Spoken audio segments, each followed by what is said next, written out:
All right, hi everybody. This morning I'm talking about book bentos, which is your spring book project. So you did a book project with Mrs. McDonough in the fall, and you did a PowerPoint presentation, or depending on the year, it may have been a poster or something else. Anyway, I am doing a video today to introduce you to our new book project, which is called a book bento. And I'm going to quickly go through this. This is going to be a longer video because I'm going through a bunch of different things, but hang in there. This is going to be a fun project. All right, so this is actually where the inspiration for a book bento came from. Um, this this is sort of a classic book, or this is the classic food bento, right? A lot of people in a lot of different countries use this as sort of a lunch situation where they have their food sort of separated a little bit. So this is kind of the inspiration. All right. Um, and I'm just here. All right. Moving forward, though, this is how it looks when it is translated into um, book form, right? So do you see that there's still that square idea? There's the objects that are placed around the book. Okay, so those are some of the key things to notice. Here's one. This takes place, the Titanic is a big part of this. So here's a close-up of one of them. Um, so just so you get the idea a little bit more, these are objects that are important or represent important things in the story. Okay. All right, so I'm going to move this down here. Here is the basic idea. So you're going to choose 5 to 7 objects. I think for our project, 5 is the best, that hold meaning or represent something in the book. Okay. It doesn't have to be an actual item that you find in the book. It could represent something in the book. And I'll talk more about that later when I show you my example. You're going to be taking a square photo if you possibly can. If you don't have access to a phone or a device that takes a square photo, you can definitely bring your stuff to school and I can take it with mine. You can also take a photo actually with your laptop, with your computer. So just keep that in mind. There's lots of different options. Let's make it clever. Okay, think carefully even about the placement of the objects and things like that. So consider your background, the spacing, the placement of objects, and the variety of objects. You don't want all similar things, right? You want to keep it fresh and interesting with different types of things. And just keep in mind, the goal of this project is for you to give an informal book talk using this project as your visual. So this isn't just something that I'm going to look at. We want it to be something that students, your classmates get to benefit from because you've read this book and you're showing them something about it in a fun way. Okay. All right. We're going to just pause here for a second if I can get out of this.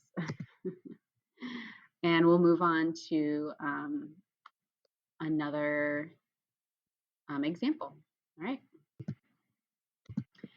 Okay, everybody. So this is my example. Now, this was done using a different program. We are using a Google template um, this year. This is using a program called ThingLink, but they are very similar.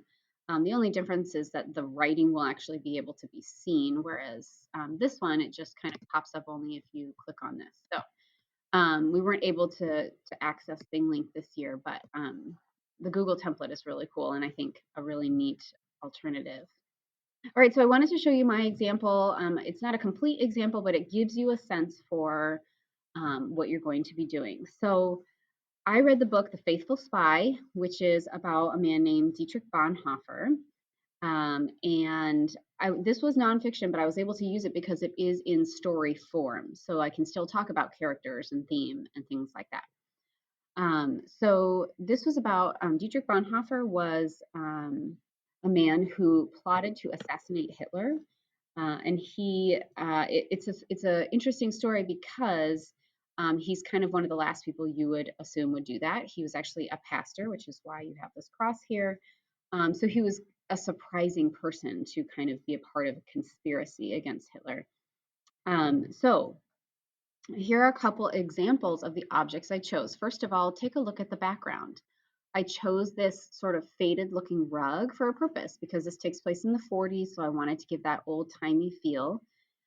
Notice that one of my objects is actually this crate, metal crate thing.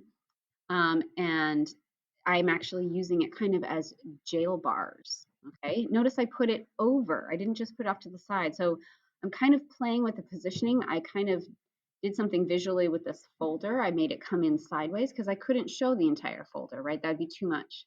And I put a Z on it because this is for the Zosin files. Okay. So I just wanted to go through a couple of these and demonstrate for you what you're going to be doing. Okay, so the first thing is this is where your summary, and you will have a summary of the book. Okay, and on the template, it'll be a white box off to the side. And then for each one of the objects, you will be writing a paragraph that explains it. Now, your list of directions gets more specific about what kind. Okay, but I wanted to kind of show you my example first. So one of the things that I did was I did the Zosin files. So the Zosin files were, I'm not going to read the whole thing, but these were an actual physical file that Dietrich's spy circle kept records in, and they noted down the atrocities committed by the Nazis. So it was a very important file, but it ended up also getting a lot of them arrested because their names were in it in some form. So the Zosin file was very important in the story. Another thing that was very important, let's see. Okay, so one of the requirements for this assignment is that you talk about character. And so I put jail bars, and I talked about his character in jail. Okay, so something really interesting about Dietrich is he could have escaped toward the end of his jail time, but he made a difficult decision not to escape because he was concerned that the Gestapo, which was kind of like the secret police, would target his family and friends. So basically, he decided to sacrifice himself for them, even though he could have escaped. So that says something really important about his character, and that's one of the things you'll be doing um, is picking an object that says something about the character. Another one of the requirements is theme. And we'll talk more about theme. I'll give you actually some instruction on theme before we talk about this one. But I chose a ruler. Now, there's not actually a ruler in the story, but I chose it because throughout the story, Dietrich struggles with which rules to follow, right? He has the very solid rule, do not kill, right? From the Bible. That was important to him. But he struggled because these atrocities were being committed. And so he decided that if the church, which he was a part of, doesn't protect the vulnerable people, it had no right to be called the church at all. So in a sense, that is the rule that Bonhoeffer started to follow. So I put a ruler in there to represent the tension of like, oh, these two different rules are kind of like clashing against each other in his life. I know we're getting really deep with this example. All right, so that's about all I'm going to show you on this one. I'm going to pause for a second, and I wanted to show you a couple other examples that students have done. So give me a second to Okay, I just want to show you this one really quickly. It's one of my favorites. This book is the Warriors series, but what I love is the creativity of the lit flame, which obviously be very careful. But the objects are all slightly different, which is great. The background was chosen purposefully. So this is a great example. A couple more in a second. Okay, I like this one because they clearly chose this background very purposefully. I'm not exactly sure, I'd have to read through all of these things to guess, but we've got a couple things here. I like the creativity of using a doll bed for the bed, right? And he talks about the theme through the bed, which I think is really interesting. I kind of want to go back and read that now. So this is just another great example for you guys. One more. Okay, one last one to show you. I just want to show you this one because I like the choice of the background is really interesting. There has to be some significance to the to sort of the box background. And then you've got, again, you can put items in. You see how they just put part of a ball in and part of a crutch in.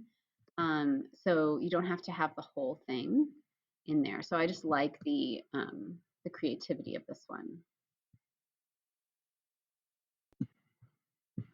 Okay, so I'll show you some more examples most likely later on, but I wanted to show you um, the directions. So here we go. There we go. Okay, so here are the directions. Very simple. Your book bento project is choose a free reading book, read the whole book. You can obviously be thinking about this and working on it throughout as you're reading, which I would actually highly recommend. For your book bento, develop the following elements using the given template in Google Classroom. The goal is to use this as a visual for an informal book talk with the class.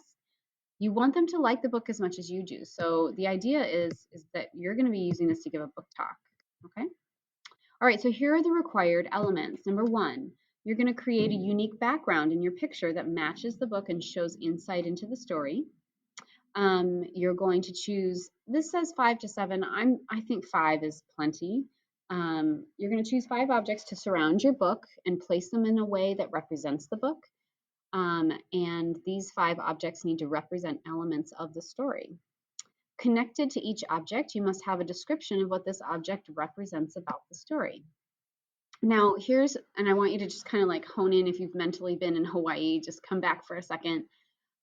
3 of the 5 objects have specific things that I want you to do with them. The other 2 are just whatever you would like to highlight about the story. 3 are kind of assigned areas. They're ones you'd probably do anyway, but I'm just kind of making sure you cover them. So the first one is one object should represent something about the main character. Maybe a change they go through, an important characteristic, a difficult decision, okay? And inside your paragraph, you're going to talk about what this characteristic is or what this important thing is about your main character. And then you're going to give text evidence. So anytime you say, okay, the character went through an important change and this object represents it, then you're going to give text evidence to prove that that is part of the story. One object should represent, oops, these both say conflict, but I meant to say theme. All right, one object should represent the main theme in the story. And like I said, we're going to go over theme again. I know you've talked about it with Mrs. Carlson a little bit. Discuss in your paragraph what the what the theme is and how your object represents it. So I did that with the ruler in my example, okay? And then one object should represent the main conflict in the story. Discuss in your paragraph what the conflict is and how your object represents it, and then include text evidence. And I just put a reminder in here for the 2 objects left over, just the paragraph should explain why the object's important to the story and why. I think I said why twice. Anyway.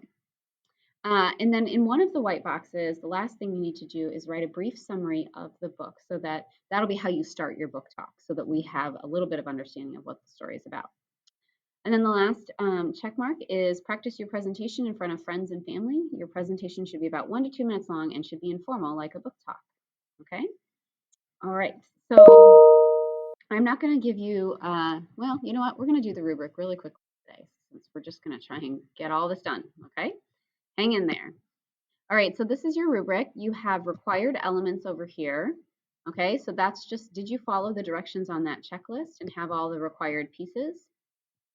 Preparedness is hard to say, but that basically means you completed the planning document, which I'm going to give you later, pretty soon actually. Did you have text evidence? That's another piece. And then what's your critical thinking like? Are you actually analyzing and thinking deeply about the story? And we'll talk more about that later. Okay. All right, so we can go through that a little bit more in depth, but I wanted to at least introduce you. Okay, congratulations, you made it to the end of the video. Today is Hawaiian Day, so that's why I have this weird thing around me. But I'm excited about this project. It was so much fun last year, and I'm looking forward to seeing what you guys create. All right, bye. Uh-oh, I gotta move this, hang on.